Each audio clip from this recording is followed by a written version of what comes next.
Pe el unde îl punem? Că îl vreau și pe el imortalizat. De aceea îmi place New York așa de mult, pentru că e un oraș al surprizelor celor mai mari. Surprizele se pot întâmpla oriunde, oricând. Filmul tău este o operă de pionerat, asta este, nimeni n-a mai făcut.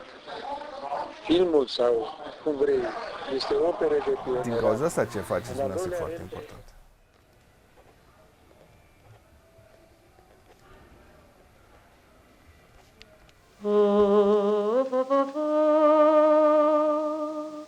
Foie verde, catrifoiu, ia-uzi mândră pitigoiu,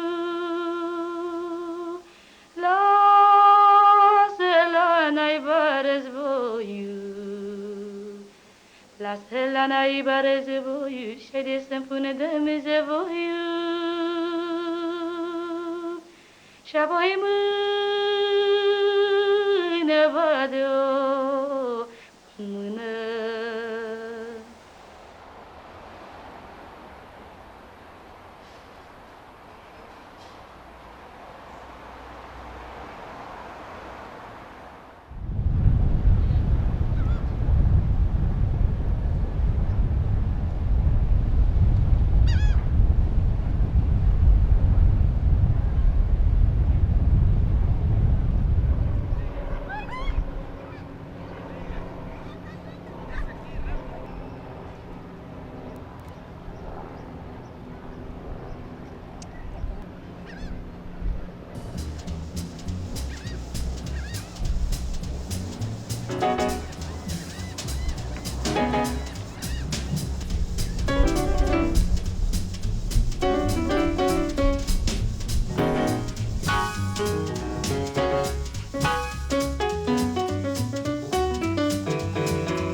Fiecare seară, aproape în fiecare seară la ora 10, 10 și jumătate, încercam să prindem Vocea Americii și Europa Liberă. Întreba pe tatăl meu, care e povestea cu Statuia Libertății? Și mi-a descris toată povestea Statuii Libertății, ce reprezintă, unde este, cum a ajuns să fie acolo și a fost atât de impresionantă toată povestea, încât în mintea mea s-a format deja, de mic copil, s-a format dorința de a reuși să vezi Statuia Libertății.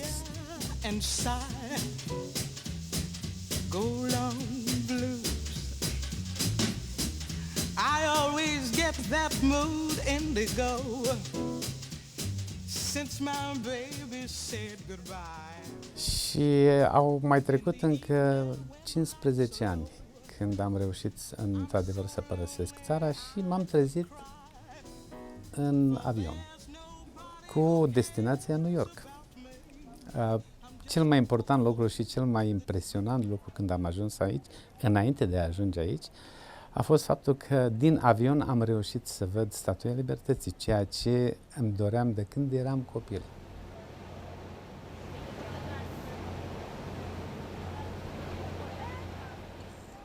Eu, în general, eu nu planific nimica.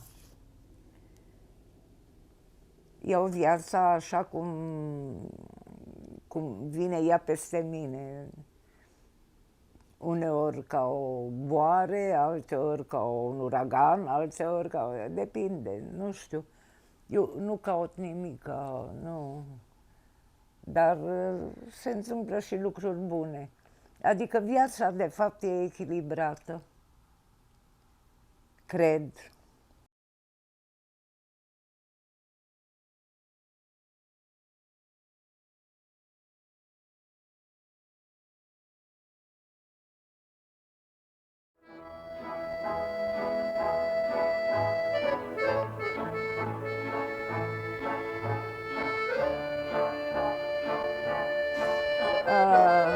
Fac o scurtă pauză.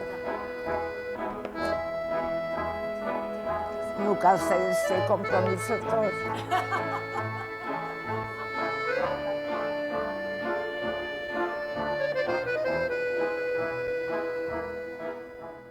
A fost foarte grea adolescența pentru mine, pentru că am considerat că probabil am să mor fată bătrână. Trăsăturile astea care n-au fost din capul locului, că am poze de copil, de bebe, și de la 5 ani și nu știu ce, eram cârnă și aveam o bărbiță rotundă, eram o drăgălașă. Și toată schimbarea asta, cu tremure, munci, voi, nu știu ce, s-a petrecut în jur de 11 ani, spre groaza mamei mele în special, care ea știa, care o fetiță dulcică, și s-a trezit cu un mic monstruleț.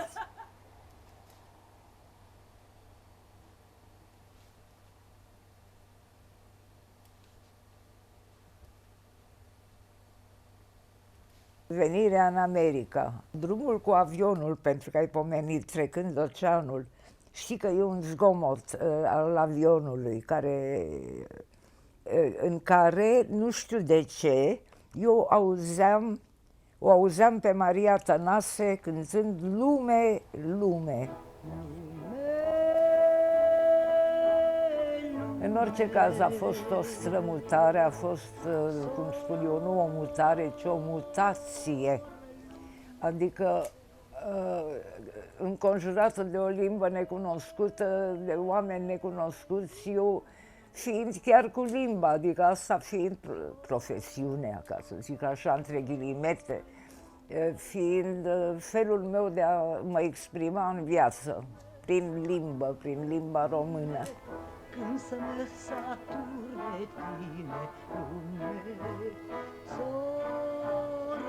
Am pus-o pe hârtie pentru că mi s-a părut, nu din egolatrie sau din trufie, mi s-a părut că e reprezentativ și că poate ajuta oameni să se înțeleagă pe ei mai bine și datorită unei experiențe individuale ca a mea.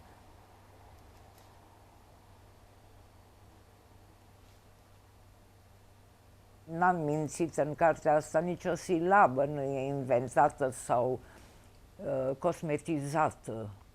M-am prezentat în goliciunea mea cu toate cusururile mele și sunt gata să-mi asum consecințele, n-am încotro. Pentru mine, onestitatea e o trăsătură de caracter care e tija mea de platină a staturii mele umane. Pentru că greșelile le-am făcut de bună credință. Chiar și erorile le-am comis de bună credință. Și întrucât, cum spun de altfel, nu m-au interesat niciodată bunurile materiale. Deci, fără niciun profit, m-am expus.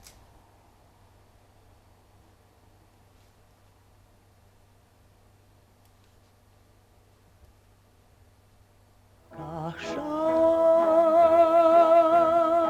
lumea,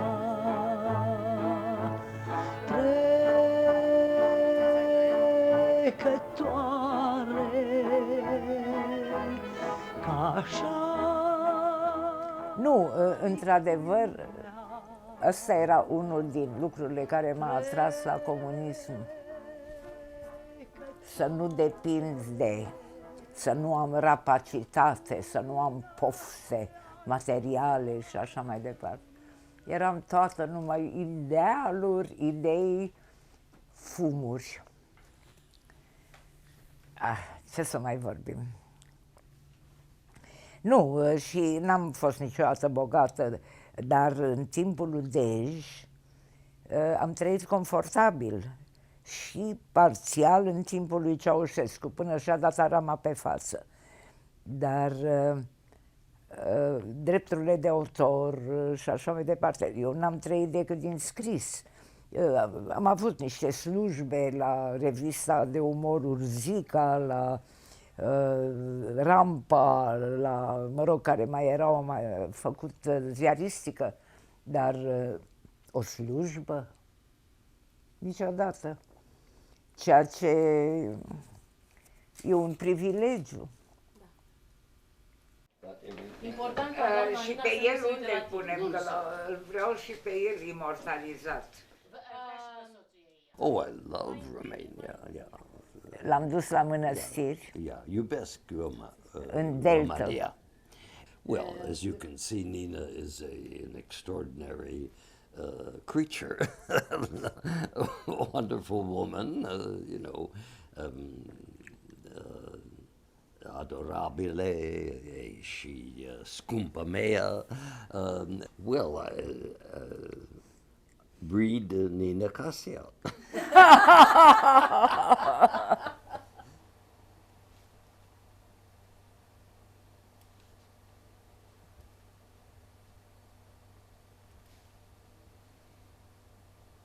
Nu pot să dau niciun mesaj decât trăiți, iubiți-vă, fiți onești. Nici nu știți ce garanție e onestitatea pentru viitor. Veți fi răsplătiți. Aveți încredere. Sigur că ce îmi lipsește mie cel mai mult e tinerețea pe care voi o aveți. Plecați-vă în fața ei, a tinereții, nu o neglijați, nu o luați ușor, investiți, faceți-vă zestrea, cum am făcut-o și eu, și nu părăsiți speranța niciodată, oricât de vitregit v-ați simți la un moment dat. Există o zare.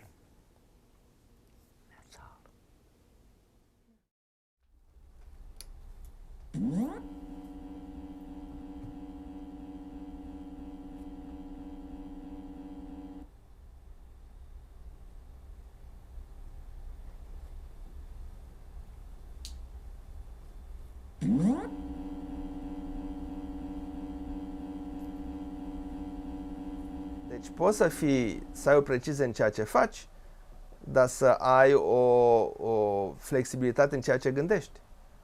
Da. Deci precizie este execuția ideii, dar ideea poate să fie flexibilă. Și în momentul în care ai deschidere și cu ceea ce vezi și ceea ce bănuiești sau în ceea ce crezi.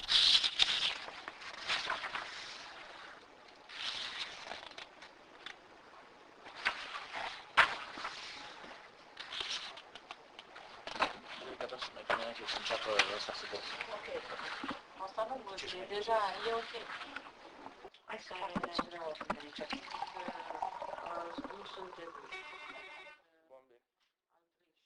În domeniul roboticii m-a interesat foarte mult interacția om-robot.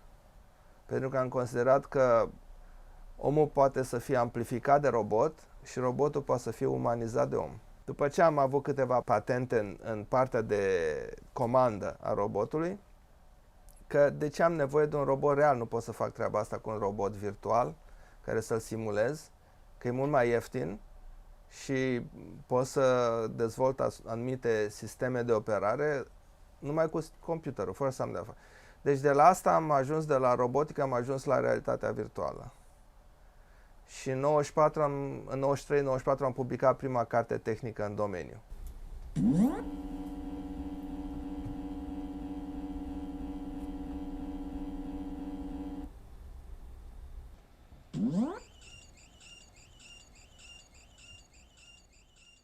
în partea de comandă a robotului m-a interesat foarte mult partea tactilă, deci, sau robotului a realității virtuale, deci partea tactilă. Cum să fac să adaug modalitatea tactilă, interacție între om și computer, care în mod normal se face numai prin vizual și auditiv, dar fără să simți ce vezi.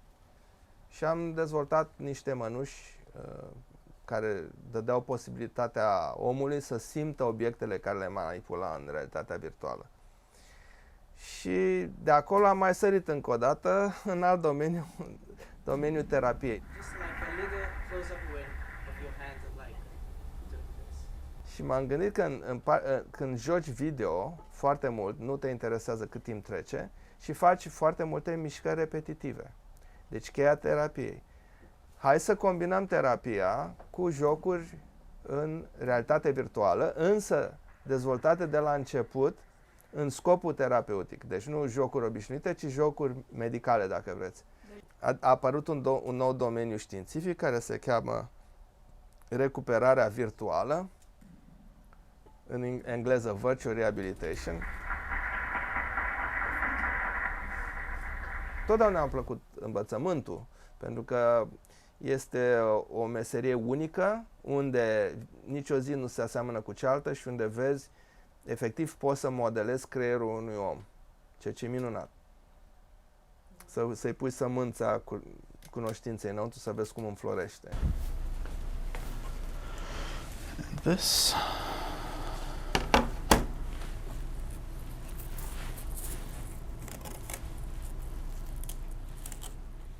Deci eu îi direcționez în anumite direcții și le dau ideile și ei sunt cei care, de fapt, creează programele de recuperare și așa mai departe. Drumul cel mai ușor nu este totdeauna drumul cel mai bun.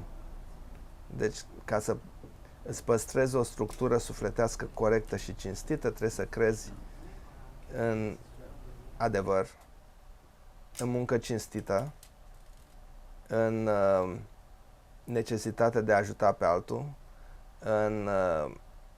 în primul rând, cinstea, adevărul. Asta este primordial.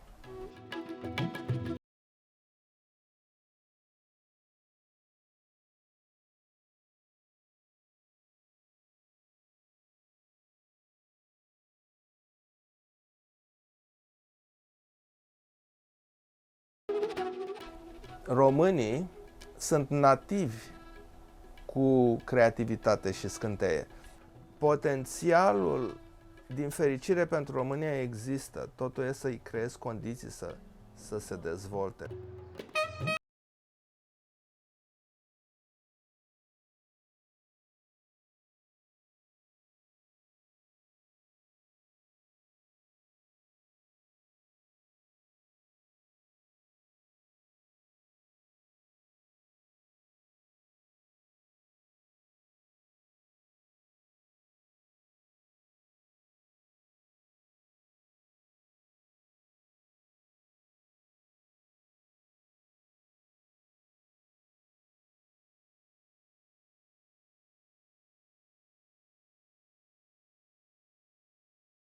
S-a terminat.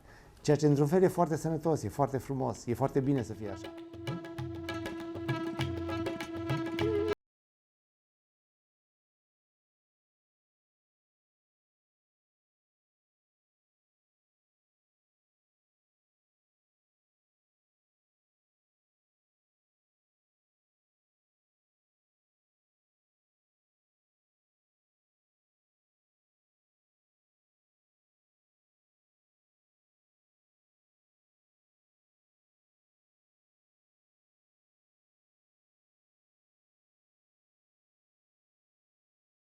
Care sunt întotdeauna inspirante, care evident câteodată îți se face frică pentru că vii la ora 3 dimineața într-un metrou și simți că poți să fii în pericol de viață, dar în același timp este un oraș care te învață să trăiești în momentul de acum, să trăiești în prezent tot timpul și în care nimic din ceea ce ai făcut ieri sau alaltăieri, din faptul că ai un renume, că ești cineva, că ai o carieră în spate, că ai o personalitate, în acest oraș nu contează.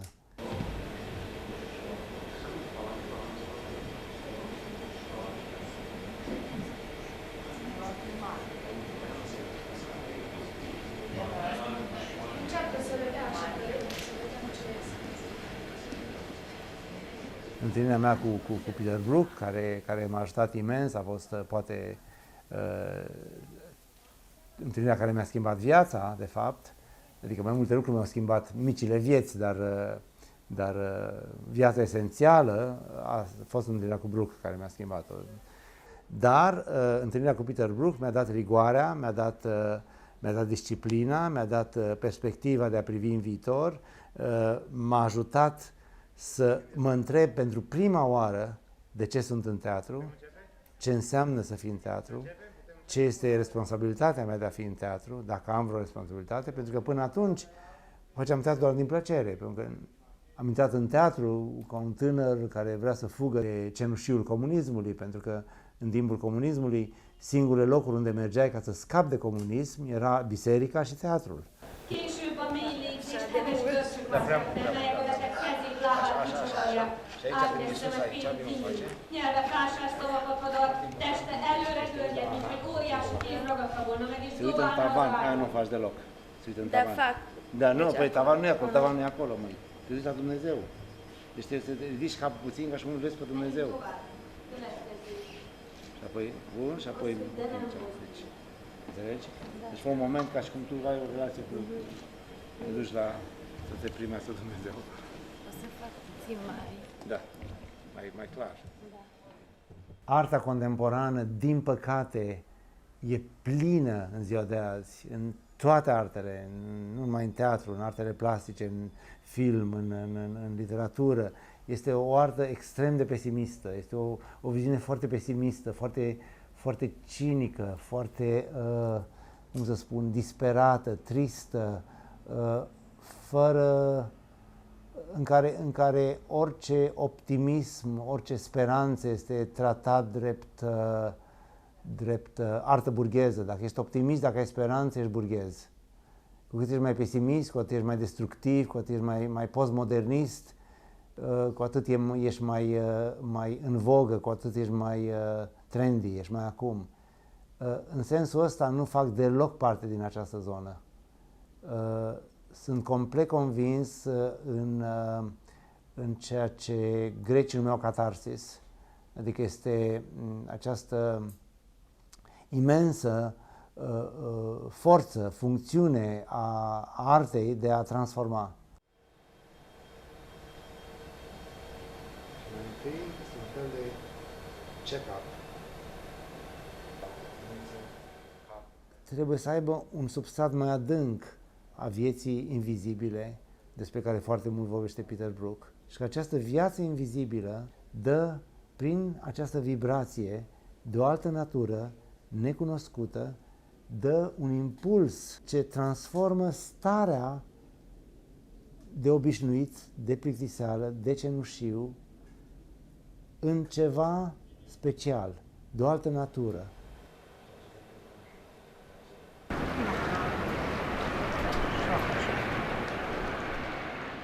Se spune, nu am inventat eu, dar îmi place foarte mult această definiție a fricii, este faptul că atunci când nu trăiesc în prezent, trăiesc în frică.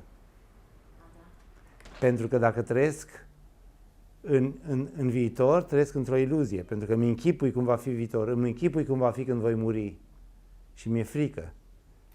Dar nu am văzut pe nimeni, am văzut câțiva oameni murind. Niciodată nu le e frică. În clipa în care mori e o experiență unică, nu ți-e frică în clipa în care mori. Ți-e frică 20-30 de ani până ajungi acolo. Când ajungi acolo nu mai ți-e frică. Sau frica de boală, da? Când te doare ceva, ți-e frică? Niciodată. Cooperezi cu durerea. Te lupți cu ea, iei medicamente, suferi, dar nu ți-e frică în clipa în care te doare. Deci frica e creată de gândire De iluzie, noastră, de iluzie, de minte, de imaginație. de imaginație. Deci imaginația este pentru că nu trăiesc în clipa de prezent, trăiesc într-un fel de viitor imaginar. Dacă o să mă îmbolnăvesc de cancer, nu mă apucă frica, doar ideea de asta. Sau, vai, când va fi când voi muri. Dar pentru că dacă trăiesc în momentul acesta, trebuie să am de-a face cu ceea ce se întâmplă în momentul ăsta. Deci nu am timp să-mi fie frică. Când îmi e frică este pentru că nu trăiesc în prezent. E o definiție foarte bună. Da, altfel nu există, frică nu există, nu ar trebui să existe. Mi-e frică de avion. De ce mi-e frică de avion? Pentru că mă gândesc ar putea să cad. Dar în clipa în care sunt în avion și zboară, îmi fac 3 cruci, îmi fac o rugăciune și stau pe scaun.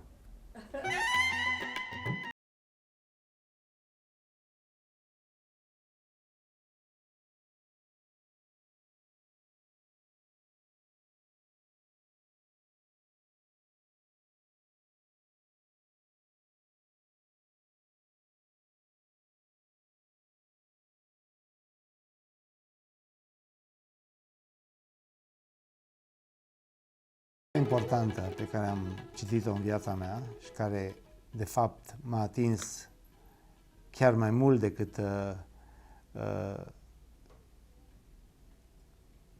cărțile lui Peter Brook și lui Grotowski, care sunt esențiale, sau ale lui Stanislavski, sau al lui Meyerhold, sau Vachtangoff, sau Gordon Craig. Aceștia sunt părinții mei spirituali. Dar cartea care m-a atins mai mult decât toate astea este o carte care este scrisă de Zeami, care este părintele teatrului nou din Japonia. Deci ceea ce vreau să le spun tinerilor, dacă pot să spun un mesaj tinerilor, citiți această carte a lui Zeami și amintiți-vă cât timp puteți de această metaforă a florii tinereții care trebuie să rămână proaspătă după vârsta de 21 de ani. Pentru că tot ceea ce alții vă laudă, că sunteți extraordinar, că sunteți talentați, că sunteți geniali, că sunteți fermecători, este iluzia zilei de mâine. Pentru că ziua de mâine nu va mai aduce ceea ce aduce ziua de azi. Azi sunteți așa. Mâine, dacă nu începeți să lucrați și dacă nu începeți să vă îngrijiți de instrumentul vostru, ceea ce este trupul vostru, care are 3 centri, care este trupul, inima și intelectul, emoția și intelectul și trupul, dacă toate aceste 3 nu cooperează, ceea ce este instrumentul pe care îl aveți, și dacă nu vă îngrijiți ca el să fie în armonie și să corespundă tot timpul vârstei la care sunteți, fără acest antrenament al meșteșugului, care este în cazul ăsta teatrul, floarea își va pierde oxigenul și se va ofili fără să vă dați seama. Și aici este catch-22. Aici este problema, pentru că nu-ți dai seama când talentul îți dispare. Nu-ți dai seama. Decât că la un moment dat ești exact ca o mașină care a ruginit. Și atunci e prea târziu.